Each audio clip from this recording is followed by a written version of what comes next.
My name is Albert L. Feldman, otherwise known as Al Feldman. I'm presently a resident of San Diego, California, or Carlsbad, California, where I've lived here for the last 5 years after retiring from Omaha. I was born in Omaha on August 31st, 1929. That makes me 76 years young. And I lived in Omaha from the time I was born until I retired when I was 71 years of age, except when I was away from school. I grew up, my first address in Omaha, Nebraska was on 44th in California, and we lived there when I was going to kindergarten, and I went for a couple years to Saunders School until I was 5 or 6 years of age. And then we moved to 1529 North 20th Street in Omaha, and I began going to Kellum School. And at Kellum School, I went to Kellum School until I went through 8th grade, and then sometime during those early years, we moved into the project at 1605 North 22nd Street. That was the housing project. At that time, everything east of 22nd Street was white, and everything west of 22nd Street was black. So it was a government housing, but it was definitely segregated. And I graduated from Kellum School, grade school. At that time, I would say that Kellum was about 75% black and 25% white. And then I graduated, went to Omaha Central High School from 42 to 46, graduated Central High School in 46. No, I went to high school from 46 to 50. Graduated Central High School in 1950. And then I went to Omaha U from 50 to, no, I'm incorrect in that. Let me back up. I went to Central High School from 42 to 46. Graduated in 1946. Went to the University of Omaha, Nebraska from 46 to 50. And lived at home during that period of time. And then from 50 to 53, I went to Michigan Law School, graduated Michigan Law School in 53. And when I first came out of law school, I moved to Kansas City and practiced there for about 2 years. And then I got an offer from Whitelip and Simon in Omaha to come to Omaha, and I practiced Omaha from 1955 until 1960, at which time I opened my own firm with Shelley Harris and Don Stern, and practiced Omaha practiced in Omaha law school, as a lawyer from 1960 until the year 2000, when I retired. Al, let's go back and talk about your experiences at Kellum School. Okay. At Kellum School, I was very early on known as not very, very good athlete. The only sport I participated in was soccer. We did play quite a bit of soccer, and we did play a lot of softball at the fields on 22nd and, not 22nd and Burdett, but 22nd and Charles. I always used to watch the softball tournaments there, and did participate in athletics as a softball player. But mostly my interests were intellectual, and I got a reputation as being a pretty smart guy in school with all of the kids, but we didn't have any problems with segregation or integration. Everybody got along. Even though there was segregation in the housing project, we didn't have any problems with the blacks or the whites.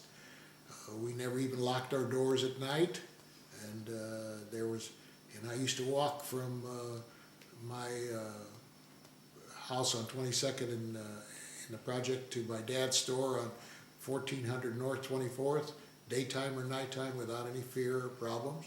I used to, even when I was dating Ellie, I used to walk home from her apartment on, excuse me just a minute, I'm trying to think of where she was, on 31st and 31st. I used to walk home at night at 12 o'clock at night, walk down Hamilton Street from 30th to 22nd, middle of the night, not with any fear or problem, and even when I was dating her.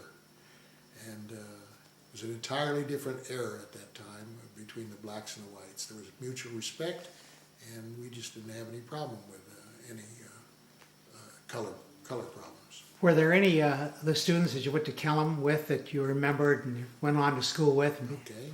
One of my closest friends was Aristides Abariotis, also known as Artie Abariotis. We became very fast friends, and we're still friends to this day. He began hanging around with a lot of the Jewish kids, and in fact, he became known as Artie Greenberg, and he talked fluent Jewish with all of us. In fact, one time we took him to an AZA convention in Sioux City and registered him under the name of Artie Greenberg. And he developed later on and became worked for All Makes Typewriter and worked for Irv Singer, and then he owned some restaurants, and he became a very, very successful entrepreneur in the restaurant business. In Omaha, he owned a spaghetti factory, and he also owned a bar down on the Old Market. About your high school years, who were some of your friends while you were in high school? Well, I joined AZA 1, and my friends were Marty Colton, who I heard now lives in El Paso, Texas, and a fellow named Rector, who was a very bright guy who I've lost track of, a fellow named Raznick, who moved to California and became a real estate developer, and Gene Stepp, who now lives here in Rancho Santa Fe and worked for Eli Lilly. And another one was Earl Schrago, who became I don't know if he ever became an MD, I think he became a PhD and became a professor at the University of Wisconsin. And Paul Gitnick, Paul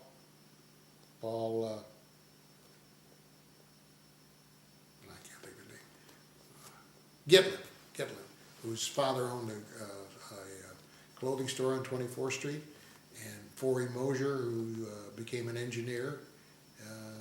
That was my contemporaries. And What was some of your involvement with AZA? well, first I became the secretary of AZA, AZA 1, and then I became the Aleph Gadol of AZA 1, and then they chose the outstanding federation, or the youth group, and I was the king of the youth group with Honey Lou Sherman. That was my date at the Jewish Community Center. And then I went to the military ball. I was a second lieutenant in the ROTC, and I became the supply officer with Mr. G, and Mr. G gave me my nickname, and I don't know where he found it, but he called me Alfalfa, and that nickname stuck through my years all through high school. And I'm now 5'11", and I was 5'11" and a half till I got older, and I'm about 5'10" and a half. But when I went to high school, I was probably the shortest guy in the silent platoon. I was in the silent platoon, and when I went to military ball, the lady who I took to the military ball, Sora Lee Davis, had to wear flats because I was so short. And then when I went to Omaha U, something, I don't know why, I must have eaten some vitamins or something I ate, because I grew about 8 or 9 inches the first year or two that I was at the University of Omaha, from 46 to 48. Al, tell me about your parents. My parents were, my dad's name was David Feldman, and as long as I've ever known my dad, he was, early on when I was a youngster, I think he was a painter, and he worked as a painter with his brother Jake Feldman, who had a paint.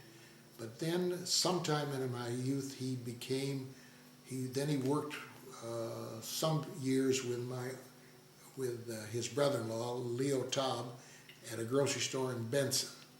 And then somehow that evolved, and he decided to buy his own store, and he bought a store on 24th and Hamilton next door to Sam Flack's.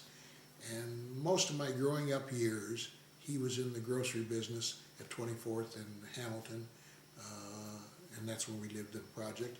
And we used to work there on Saturdays and worked with him deliveries, and I used to go next door to Sam Flax's to get change, and we were next door to Campfield's clothing store, and right down the street from Federal Market for Julius Hornstein, right down the street from Marty Colton's clothing store, right down the street from Eunice Feldman's father, who had a or Eunice Feldman's mother, who had a grocery store. I already mentioned Paul Gitlin, as they had a clothing store. I think that's all that I remember. I remember a drugstore. Kyman had a drugstore in 24th Street. Do you remember the butcher shops and bakeries? I remember the butcher shops and bakeries. I remember Schuckert's Bakery, Schuckert's Meat Shop, and there was another one, Diamonds. Yes, Stan Diamonds. That also was a high school chum of mine, Stan Diamond and his wife Myrna. And I remember Adler's Delicatessen, which I still remember the barrel of pickles that were there, and I'm still wondering if it ever passed muster with the city sanitation, the barrels of pickles there in Adler's Delicatessen. Tell me about your mother. My mother was always considered a beautiful woman, and there was somewhat of a little bit of a scandal associated with my mother and my dad. My dad must have picked up my mother early on when he went to some of these Omaha groups, and all of a sudden one day my mother and dad eloped and went to Chicago and got married, and lived in Chicago for, I don't know, maybe a year or two, and I think he just ran off and got married to my mom, and then they came back to Omaha, and I guess I was born 2 or 3 years after they got married. Was your father and mother born in the old country? Both my father and mother were born in the old country. My mother was born in Poland. My father was born in Russia. My mother came from a family of 6 daughters. And I think my grandfather came to this country, it must have been before World War I, because he served in World War I. In fact, he served in France in World War I and received some injuries. I think he received some gas injuries in World War I. And somehow after World War I, he was granted some land in Bennett County, South Dakota, just north of the border of Nebraska. And somehow he got out there and went to Merriman, Nebraska.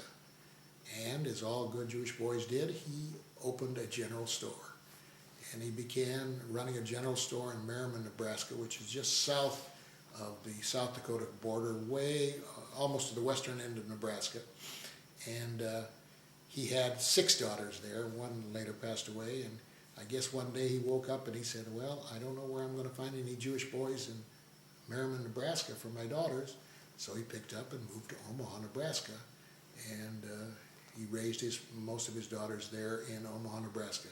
He died fairly at a young age. He was confined in a veterans hospital at one time, and I think the injuries that he received in the World War I got him. But all of the daughters then started living in Omaha. Some of them, my aunts moved to Minneapolis. Some of them moved to Milwaukee. And my Uncle Leo and Aunt Sarah stayed in Omaha. And as I told you, Aunt Sarah and Leo owned a grocery store in Benson. And the other daughters, the other sisters, moved away to Minneapolis and Milwaukee. Can you tell me about each one of the sisters and their families? As I told you, Sarah was married to Leo Taub, and she had 2 children, Charney and Harriet Taub, and they lived in Omaha all of their life. My sister Nettie went to Minneapolis. Somehow she was the only one that acquired a college education. She became a nurse, and she was a nurse for all of her life. She's the only surviving sister. She's 92 years of age and lives in Minneapolis. But I think she's the only one of the daughters that got a college education. I think all the other daughters or all the other aunts went to grade school, I think some of them went to Tech High School, but I'm not sure about it. But I know she's the only one that went to university. The other one, Rose Ratner, was the matriarch of the family. She went to Chicago, and I don't know how she met her husband, but he was an Israeli, and he was a chalutz in Palestine.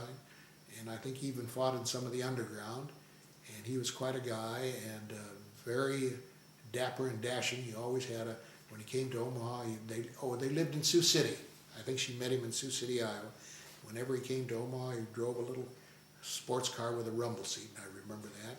And they had one daughter, Hetty, and that was their only daughter. Both of them have passed away, and Hetty is now a very, very active feminist.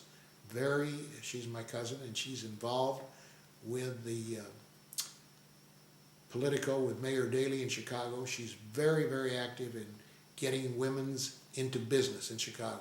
In fact, last year, Mike and I, my brother Mike, went to Chicago. She was honored by the governor of Illinois and the mayor of Chicago for her yeoman work in helping black women, particularly black women, get into business. And she is very, very active. She always has the ear of Mayor Daley and is very active in his campaigns. How about the other sisters and their families? The other sister was Esther. She was married to Joe, and Joe was always in the siding business. And he was in Milwaukee. He was one of the first entrepreneurs in the siding business, always made a very nice living, and always dressed beautifully. And he and Esther had one daughter, and she has passed away. She was married to a builder in Milwaukee, who then they moved to Florida, and she just passed away about several years ago. I think that's Nettie, Rose, Esther, Sarah, and the other one, Nettie, and the other one, Bella.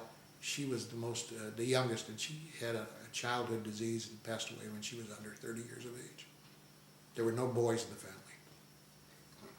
Do you remember your grandmother? I remember my grandfather just very slightly. I remember a little bit about him, not very much. I remember he always used to have him talk about his billfold, or show me his billfold, or where I put my billfold in his hip pocket. But I have very little recollection of him. I do remember my grandmother very well. My grandmother kept kosher and didn't eat meat. She was a vegetarian for all her 95 years. And she was, when I remember her, she looked old when I remember her, and she never changed over the 30 or 40 years that I remember her. She was a very thin woman, and she kind of did the circuit. She went from daughter to daughter to daughter. She would go from Milwaukee to Minneapolis to Chicago to Omaha. And whenever she would wear out her welcome at one place, she'd stay there 6 months, a year, 2 years. She'd move on to the next daughter. But she was always welcome. She was always a great lady. She always crocheted. She was a fabulous cook. And she talked Jewish. I learned Jewish from her. I could understand Jewish from always. I don't speak it, but I always understood Jewish from her. Now tell me about your father's family. My father's family, Jake was in the painting business on 25th and Burt, and my dad was in the grocery business. Then they had one brother called Joe, and he was a bachelor. He served in the Army in World War II, and he either worked for my dad or he worked for Joe Ratner, his brother-in-law, but he never married. And he had Dad had a sister called Fega, who married the Steinbergs from the Steinberg Junk Company. And they had a couple sons, one of them who was a talented musician, Paul, who I think died early. I don't know, under mysterious circumstances. It may have been from an overdose of drugs. I'm just guessing that, but he died early. But Fega lived on about 32nd right off of Dodge, and she was married into the Steinberg family from the junk business. Let's see, that's Jake. And I think, and Fega Steinberg had another son, a fellow named Lester Steinberg, who changed his name to Lester Stanton when he moved out to California because he was in the engineering field and he felt there might have been some anti-Semitism in the engineering field, and he changed his name to Stanton. And he lived in California, and I've lost complete track of him. And Jake had two sons, Morris Feldman and Alfred Feldman. Morris Feldman operated a toy company with Stahl. I can't think of his name. He owned a toy factory in Omaha. And Alfred graduated university and moved to Minneapolis and has a family, and he's still alive, I think. In total, how many cousins do you have between your mother and dad? I'll tell you a little bit about my family. My dad and mom, we had 4 children. I was the oldest, and my second brother is Mike. He's about 73. And I have a third brother named Bernie, who is about 66. And we have a younger sister named Shirley. And all four of our children, not only all four of our family, not only got undergraduate degrees, but all got graduate degrees. My brother became a pharmacist. My brother Bernie became a urologist in Houston, Texas. And my sister Shirley became a PhD in psychology. She currently lives in Seattle, Washington. She has no children. Mike has two children. One, Joey, who is a head of the charter schools in in California under the aegis of the Jacobs Charities. And his daughter is a writer for she's a screenwriter and scriptwriter in television for My Name is Earl. And my brother Bernie has three boys.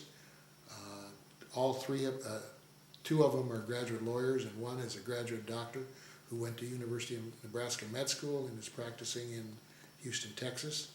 And the other son, the oldest son, practices law in Houston, and the third son is kind of an entrepreneur in the telephone business in Houston, Texas. And Shirley is a forensic psychologist. She doesn't teach anymore. She does a lot of testifying in forensic testifying in Seattle, Washington. Tell me about your brothers and your sister individually. Well, I have a very, very close relationship with my brother Mike. He is now retired and lives half-time in Omaha and half in San Diego. He's just remodeling his condominium downtown San Diego at the Meridian. And we have a very close relationship. He's out here. In fact, he's the reason, I'm the reason he's out here, because he came out for vacations and he fell in love with this country, and he lives part-time here. My brother Bernie lives in Houston, and he's still practicing, not as active as he was. And Shirley is still practicing, as I said, forensic psychology, forensic testifying in Seattle, Washington. I want to hear how you met Ellie. Well, I was in high school. Let's see. I was in high school. I think I was a senior, and in fact, she tells me, she reminds me all the time, I wrote in her old book, to a cute freshman, hope I see you around. And I don't know if I dated her. I certainly didn't date her because I didn't take her to the military ball. I started dating her after I graduated high school. And let's see, we got married in my first year in law school when I was in Michigan. So I went to OMIU from 46 to 50, and then I went away to law school in 50, and she made several visits up to Ann Arbor. She came up to see a couple football games, and then we got engaged, and we got married when I was after I completed my first year in law school. I promised my parents I wouldn't get married till after I finished my first year in law school, because that was the toughest year and I wanted to get through that. And then we got married, and Ellie, we drove up in my 1952 Chevrolet to Ann Arbor, Michigan, a rented apartment. And Ellie went to work as a stockbroker's assistant in Ann Arbor, and we lived in Ann Arbor till we graduated, and then we moved to Kansas City for a couple of years, and then we moved to Omaha. I'd like to hear about some of your experiences in law school. In law school, law school was really tough. Michigan Law School. I was admitted, there was only 2 people from Nebraska admitted to Michigan Law School, and we roomed the first year in the Law Quadrangle, which is a fabulous, fabulous area if you've ever been up to the University of Michigan. And I had 2 roommates, a fellow named Spindleman, who was from Rochester, New York, and another boy who was from Ashland, Nebraska. I'll be damned if I remember his name. But we worked very hard, and I became active in the moot court competition in Michigan, did very well in the moot court, did passably well in Michigan Law School. I wouldn't say that I was one of them. I did not make the law review, but I did above average grades, and I took the Nebraska bar when I graduated Michigan. I didn't take a bar review course. I went to the Nebraska bar, took the Nebraska bar, passed it the first time, and didn't have any problem with it. and then I began practicing law in Kansas City. What kind of law did you practice? In Kansas City, I did transportation law with a fellow named Carl Kretzinger, who was a very, very nice gentleman, and worked with him for a couple of years, and did transportation law and traveled, and it was, well, you had to represent trucking companies before the ICC at that time. It's similar to what Don Stern later did in his life. But when I was working there in Kansas City, I worked there for 2 years until I got this call from Lou Lip to come to work for him in Omaha. And what kind of law did you practice there? In Omaha, it was general corporate law and general real estate law in Omaha, Nebraska.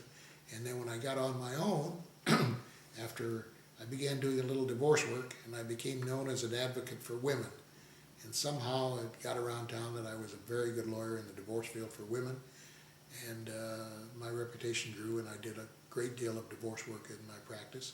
In fact, I was very active, and I testified before the Nebraska legislature to get a statute passed where women would get to participate in division of 401ks, pension plans, and things of that nature, where the law was a little unclear whether, when you divided up the property, whether women would participate in their husband's pension and profit-sharing plans, and we got a statute passed that enabled women to participate in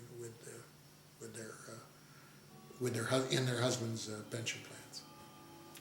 And I became active in the family law section, became accepted to the American Academy of Family Practitioners, and went to several national conventions and became active in that organization. I think I better mention that where I was born. I go back to when I was born at the Methodist Hospital on 35th and Cumming, and that was where all my brothers and sisters were born.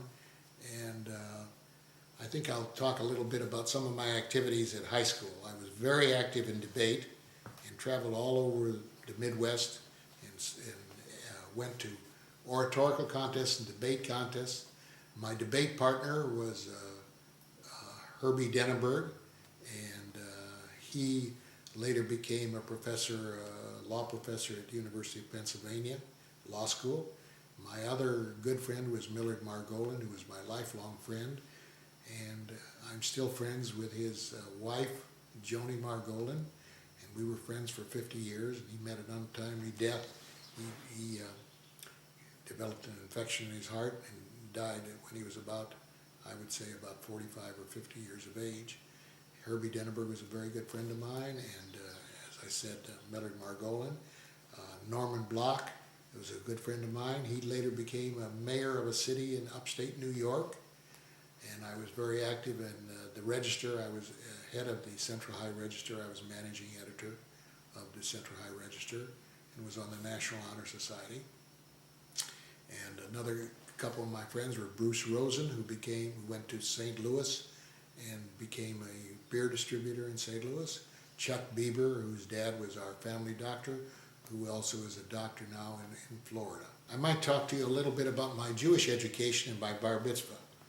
I was one of the students of Rav Wolfson, and Wolfson was a private tutor, and one of my compatriots when we were taking private lessons was Eddie Zarinsky.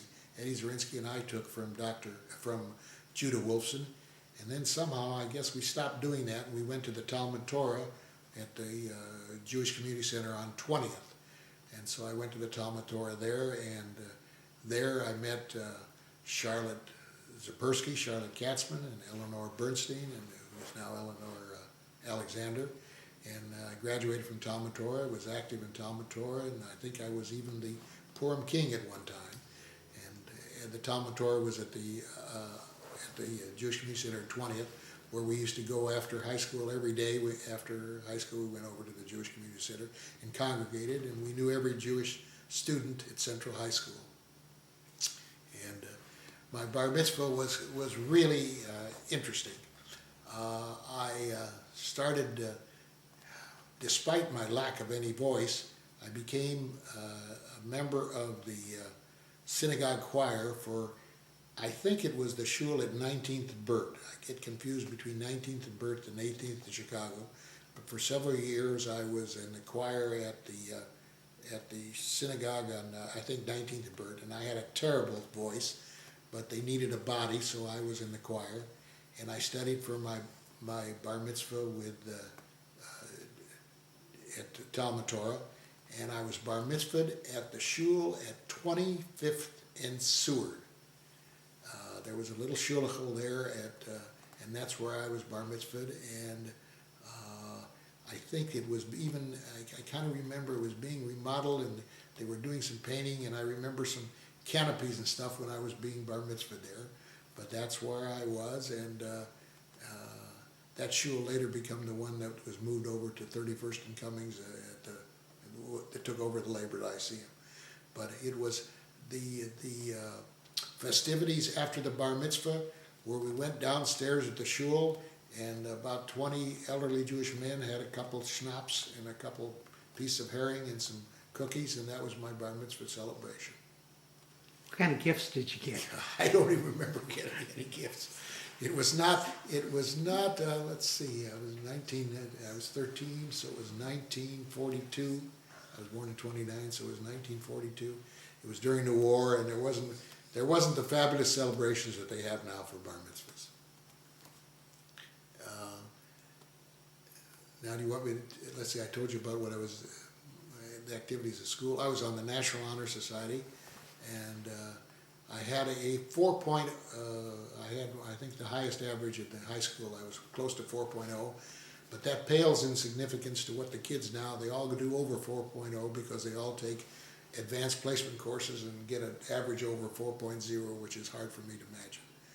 But I also worked on the O-Book, and I was very, very active in high school, and then I went to University of Omaha and got a Regent Scholarship for a year, and and then my work career.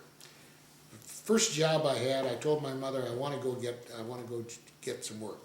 So my folks drove me downtown to 16th and Farnham, and I saw a sign in the window, dishwasher wanted at the Henshaw cafeteria, which was between 15th and 16th on Farnham. I went in there and I worked at least one day, and then that was my career as a dishwasher. Then I finally got a job as a shoe clerk at Baker's Shoe Store. Everybody worked as a shoe clerk, and I worked there. Some of my compatriots that worked there were Block and a fellow named Greenberg. What's his first name? Greenberg. We were all salesmen, and we used to sell shoes for $6.99, $5.99, or $6.99. And if we grossed $200 on a Saturday, that was a fabulous day. We made about $15 to $16 plus extra commissions. Then I did that for the first year I was in college, and then I decided I wanted to take the civil service examination, and I became a postal clerk. And that's what I did most of my work for the 3 years that I went to University of Omaha. I worked as a postal clerk, and that was a fabulous job. I worked there from the 4-night shift from 3 till 11:30, and I was well known that I was always on the phone calling Ellie, but I was very good with my sorting ability, and so they put up with me. But and I used to go to work there after university, go there at 3 o'clock and work there till 11:30. And many times my mother and father used to come down and meet me on the dock at the post office, the old post office at 16th and Dodge, and bring me a lunch that I wouldn't have to go out, and I would work straight through and work my shift, and they would bring me food. And then I'd go home on the streetcar or walk home, or sometimes my parents would come. But I developed, by working there for 3 years, I built up some retirement funds. And when I moved to Ann Arbor to go to school, to the Michigan Law School, I took out my retirement funds and bought an automobile, my first automobile with the funds that I got from the post office. And during my younger years, before I was 16, I worked in my dad's grocery store, worked there every Saturday and made deliveries and helped clean up. But my best job was at the post office after I did this selling shoes. Al, at what point in your education did you decide on law? Early on, I always wanted to be a lawyer because I thought I was pretty good on my feet, and I didn't have any affinity at all for science or math. I had math, but not science, and I didn't want to be a doctor. And so I just decided I wanted to be a lawyer. And as my earliest period, I really was a lawyer, and I always read read a great deal. I was always reading. Whenever I had spare time, I would read magazines, I would read books, and I still regret that my children read very extensively, but I'm a little concerned that my grandchildren don't have the desire for reading that I did and that my wife has. Tell me about your grandchildren. Well, Let's start with your children. I want to hear about your children first. He had two children. My first is Lori, and Lori was not born until after we were married for about 5 years. Ellie did, we seemed to have some difficulty in conceiving early on, and we did do some fertility things with temperature and things of that nature. But eventually Ellie did get pregnant, and Lori was my firstborn, and she was born after we were married 5 years. And she went to West Side High School. By that time we had become, our economic fortunes had improved, and we lived out on 101st off of Center in a home that we bought out there. And both my daughters went to West Side. Lori went to West Side, and then after she graduated, she went to the University of Pennsylvania. She got admitted there without any problem. Before we took her to Pennsylvania, we went around the country. We looked at some schools. We went to a school in Santa Barbara, which she didn't like. It wasn't structured enough for her. Then we went to Brandeis University. She liked that, but she wasn't really excited about that. And she finally decided that she wanted to go to Pennsylvania, and that pleased both Ellie and I, because we knew that Pennsylvania had about a 25 to 30% Jewish population, and the chances that she would meet a Jewish boy were very good. And she did meet a nice Jewish boy at Pennsylvania, and she eventually married him. When she graduated the University of Pennsylvania with a degree in English, she came home and she says, "Dad, I don't know what I'm going to do with a degree in English." And I said, "Well, that's the major you chose." She says, "I think I'm going to take the LSATs, the law school admissions." I never encouraged her to be a lawyer, but she on her own decided to take the LSATs.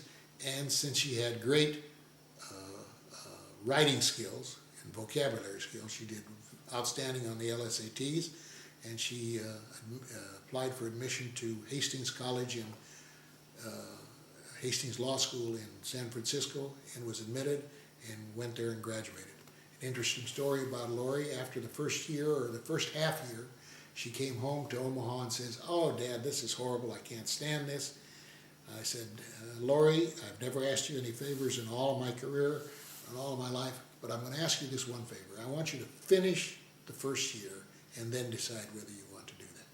She says, "Dad, I'll go back after Christmas." And she went back after Christmas, finished her first year,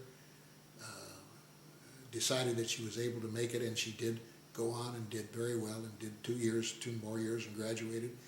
And I have to brag a little bit. She took the California bar the first time and passed it with flying colors, and she began practicing law, and she did she became involved in trial work all of a sudden. My little retiring Lori became a trial lawyer and did a lot of personal injury work. She first did some admiralty work for one firm, then she did personal injury work. And she still hasn't given up her law practice. She still practices on her own out of San Rafael, and does does defense litigation for several insurance companies, and keeps her hand in and enjoys it very much.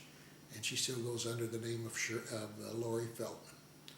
My other daughter is Jody, and she also went to West Side, and she didn't know what she wanted to do either, and she decided she wanted to go to school, and she went to Pennsylvania, and so both of my daughters went to Pennsylvania.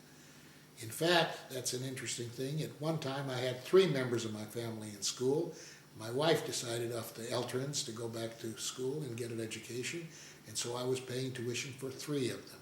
2 of them in Pennsylvania, and 1 at the College of St. Mary's, where my wife was going. And when they all graduated, I got a raise in pay because I had to stop paying tuition. But Jody graduated at the University of Pennsylvania and did not do a graduate degree, but became employed in the women's fashion work and got a job with Gap, and became a clothing buyer, not a buyer, but a product designer. And she still keeps her hand in a little bit in that, but right now she's a stay-at-home mom and taking care of her 2 children. I did remember that even though we were, I would say, in the socioeconomic category of being in the poor category, somehow our family always had a car. And one of the highlights of our youth was on Sunday night. The four children, or whatever children were home, most of them, the two children, the three boys, my sister wasn't born yet. On Sunday night, we'd get in the car and we'd go to 24th and Douglas. There was a Harkett House there, and we had hamburgers at night there. We had 6 hamburgers for a quarter. That was our Sunday night treat. It reminds me of when now my treat is I go to the In-N-Out hamburger place for $3.75. But that was a big treat. On Sunday night, we had 6 hamburgers for a quarter. Sometime after we moved the project, we moved to 2903 Bristol. That was north, and that was a little bit of a step up for us. We owned our own home there. And one of my major entertainments was we always used to play poker. All of our friends used to play poker. All of the fellows that I mentioned before, Colton and Rector, Block and Stepp and Danny Epstein, always played poker. And then after we played poker, our big evening was we would get together in a car and we'd go down to Trentino's after the card game, and we'd buy breaded veal cutlets. And I think breaded veal cutlets were 79 cents or 89 cents, and that was our treat. That was our enjoyment that we had after playing poker for nickels and dimes, and that was a big evening for us. Now, I have 2 marvelous son-in-laws. My one son-in-law is Gary. He met my daughter Lori at the University of Pennsylvania, and I think in the senior year, and he was intent on marrying her, but she said she wanted to go out to San Francisco to law school. And he was a graduate of Wharton, and he was an accountant, and he, matching the family tradition, passed his CPA on his first try, and he interviewed with Deloitte and Touche, and he had one caveat with them. They said they'd like to hire him, and he says, well, I'll be glad to go with you on one condition, that you put me in San Francisco, because my fiance, or my intended fiance, or fiance who I intend to marry, is in San Francisco, and if you want me to work for you, you got to put me in the San Francisco office. And lo and behold, they did. He went out to San Francisco, began practicing with Deloitte and Touche, and he's been with them for over 20 years, and he's now a partner, and he eventually married my daughter Lori, and he's a very successful accountant. I have to brag a little bit about him. He has some very big clients. He's a partner in charge for Safeway. He's a partner in charge for McClatchy newspapers. He's a partner, and he was a partner for Gymboree, and he's done very well, and he's been with them for all of this time and been very successful. They have 3 children. Their oldest child is Zachary. He was bar mitzvahed 2 years ago, and he's a terrific young man, and he's in his 2nd year of high school, and he's the one that's taking advanced placement courses and carries some averages over 4 points. Then they have 2 other children, twins, Joshua and Hannah. And Hannah is my little athlete. She has athletic ability. I don't know where she got it. She didn't get it from any of us. Maybe she got it from her dad. She's a terrific little basketball player. And Joshua is also a good basketball player, and they're in the 5th grade in San Francisco. My other daughter, her husband is Rob Fleischman, and he's a financial planner for AIG, which is American International Group, and he now was just recently appointed as a manager for AIG, and he's moving along in his profession.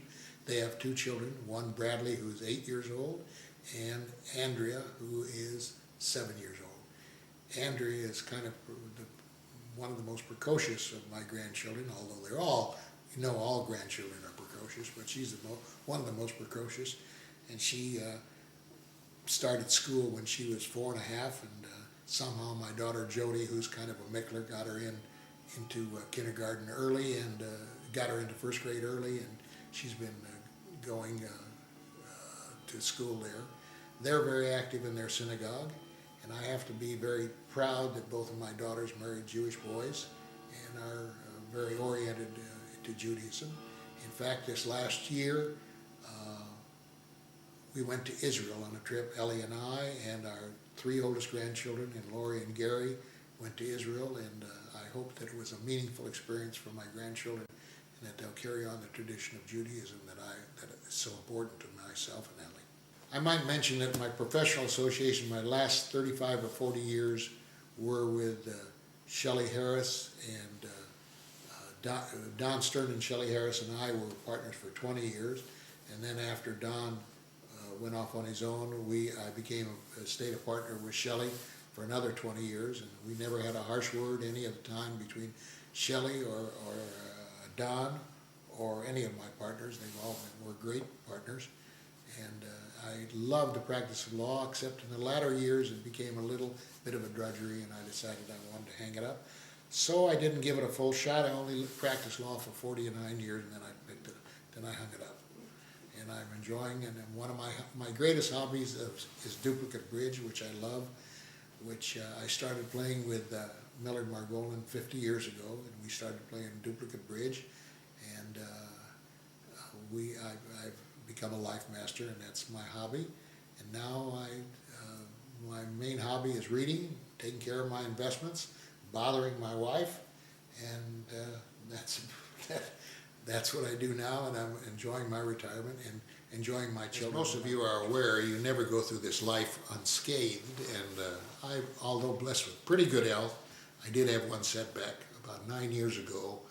I was having shortness of breath and inability to walk very far, and I went to the doctors, and they performed an angiogram, and they told me that I had severe blockage in my heart, in my arteries, and they says, what do you want to do about it? And I said, well, I think I'll go home, and we'll see what we can do about it. And they said, no, I don't think you're going to go home.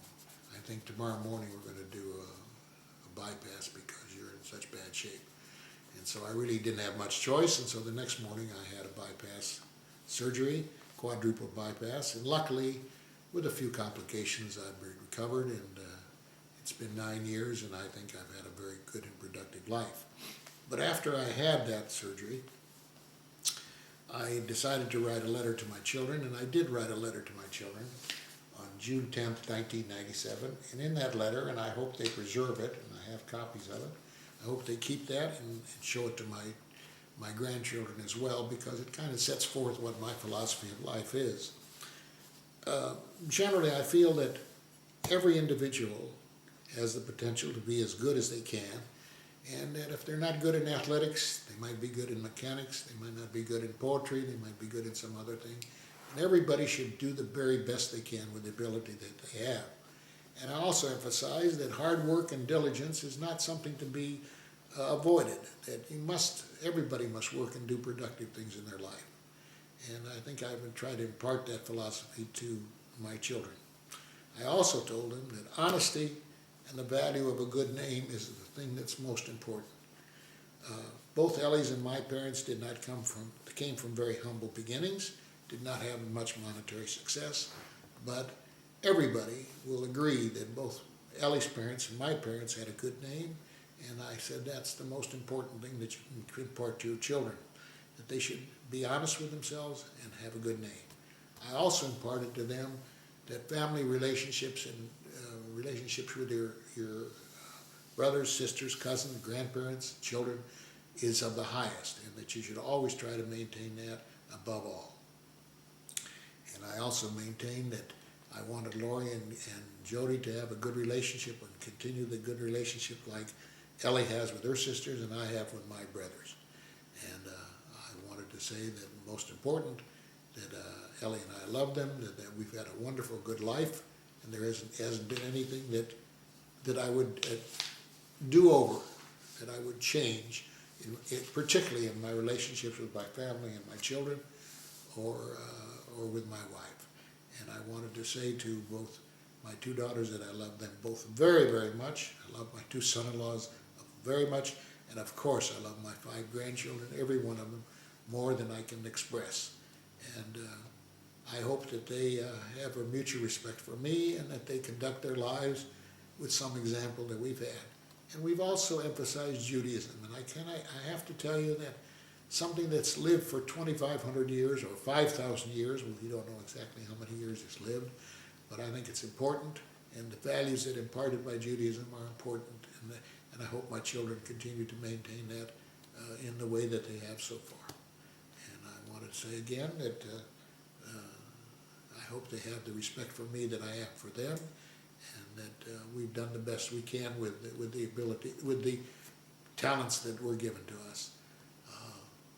I've always had a good relationship, as I said, with my partners, with my law partners, and my business partners, and I think that most people that were my clients always said that no matter what I did, I was always in their corner, 100% for them, and did the best job I could for them, and always had their interests at heart, and that I was an advocate for their interests. And I think that's about all that I can let's see.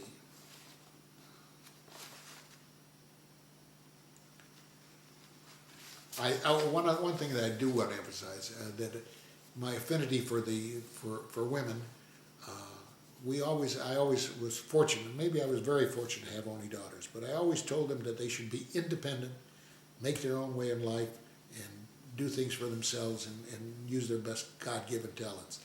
And I think that sometimes I regret that they're so independent, but they certainly have shown that independence. And my wife has shown her independence as she's grown over the years, went and got a degree at college education at the College of St. Mary's, and developed into a really outstanding individual, and asserted herself and made use of her talents. And I think that's the most important thing that you can impart to your children, is never criticize them and say they can't do anything.